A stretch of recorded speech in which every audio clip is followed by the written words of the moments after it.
حیات کو بچانے کے لیے ملک کو تباہی کی طرف لے کے جا رہے ہیں، صرف اور صرف ذاتی مفادات کے لیے.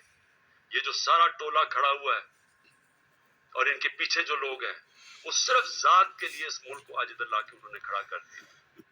اور وہ میں بتاؤں گا کہ ہم کھڑے کدھر ہیں آج. مجھے افسوس سے کہنا پڑتا ہے کہ ہمیں پتا تھا یہ ہونا ہے. یہ ساروں کو نظر آ رہا تھا کہ یہ آئیں گے، ان کا کوئی مقصد پاکستان کی بہتری نہیں ہے. نہیں تو 30 سال ان دونوں خاندانوں نے باریاں لی ہیں. پاکستان تو بنگلہ دیش کے بھی پیچھے چلا گیا. تو اب انہوں نے کیسے ٹھیک کرنا تھا؟ تو سب کو پتا تھا یہ کیوں آ رہے ہیں. اور ان کو اوپر جب مسلط کیا گیا، اور اس کے اوپر میں بعد میں آتا ہوں. تو میں آج پہلے تو اپنی عدلیہ کو اپنی قوم کی طرف سے خراج تحسین پیش کرتا ہوں کہ ہماری ساری امیدیں اب پاکستان کی عدلیہ سے.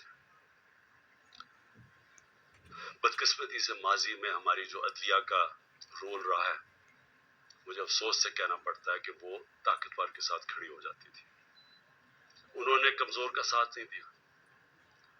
انہوں نے ہمیشہ وہ جو نظریہ ضرورت، ڈاکٹرن آف نیسیسٹی، اس کے تحت انہوں نے بدقسمتی سے ہماری جمہوریت کو بھی نقصان پہنچایا. کہ جدھر رول آف لا نہیں ہے، جدھر قانون کی حکمرانی نہیں ہے، وہاں جمہوریت نہیں ہے. کوئی یہ نہ سمجھے کہ جدھر جنگل کا قانون ہے وہاں جمہوریت آئے گی. ہو ہی نہیں سکتا. الیکشن تو ساری دنیا میں ہوتے ہیں. کون سے ڈکٹیٹر نے الیکشن کروائے؟ کون سی ڈیولپنگ دنیا میں الیکشنز نہیں ہوئے؟ لیکن جمہوریت نہیں ہے وہاں. کیونکہ جمہوریت تو آتی تب ہے جب رول آف لا ہو. اور رول آف لا آنے ہی نہیں دیا یہاں. مارشل لا لگتا تھا، ویسے ہی ڈاکٹرن آف نیسیسٹی، نظریہ ضرورت آ جاتی تھی.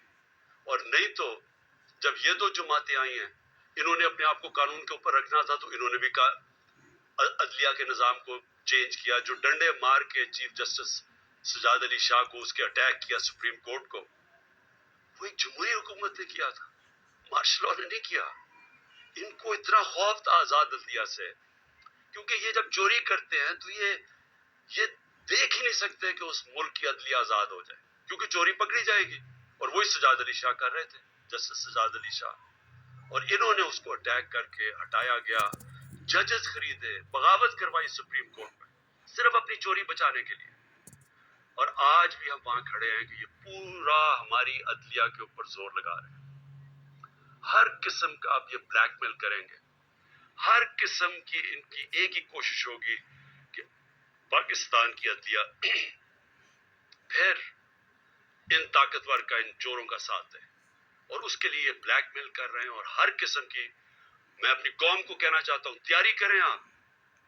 انہوں نے ہر قسم کا پریشر ڈالنا ہے عدلیہ پہ، جو انہوں نے ماضی میں کیا. اور انہوں نے ہر قسم کی کوشش کرنی ہے کہ پاکستان کا آئین جو واضح طریقے سے کہتا ہے کہ 90 دن کے آگے الیکشن نہیں جا سکتی. 90 دن کے بعد یہ دو کیئر ٹیکر گورنمنٹس، ان کے اوپر وائلیشن ہوگی آئین کی.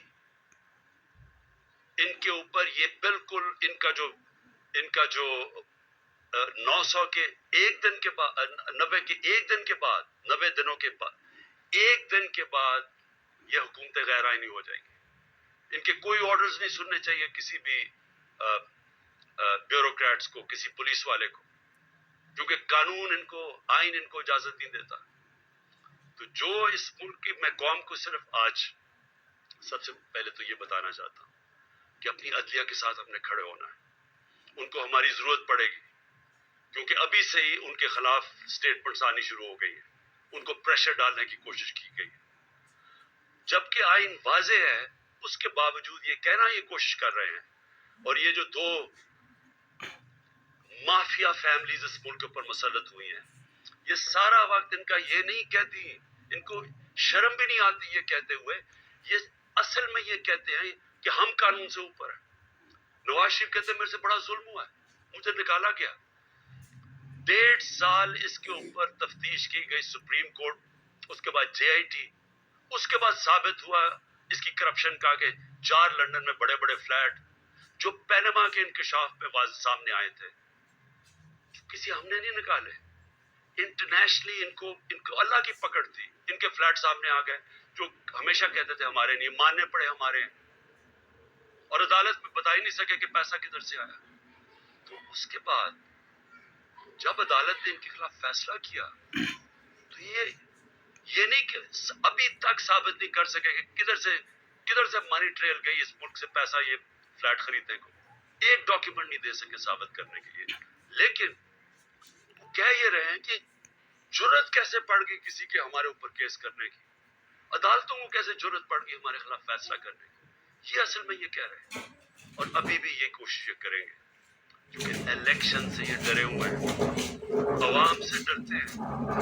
پہلے کہتے جی ووٹ کو عزت دو, بڑی کیمپین کی ووٹ کو عزت دو. ہم جب پاور میں تھے الیکشنز کرواؤ, 3.5 سال میں سنتا رہا جی الیکشنز کرواؤ, اور اب الیکشن سے بھاگ رہے ہیں کیونکہ یہ تب الیکشنز کروائیں گے. سب سے پہلے عمران خان کو ڈسکوالیفائی کرو, عمران خان کو جیل میں ڈالو. یہ نواز شریف کی شرائط ہے. اس کو وہ لیول پلینگ فیلڈ کہتا ہے.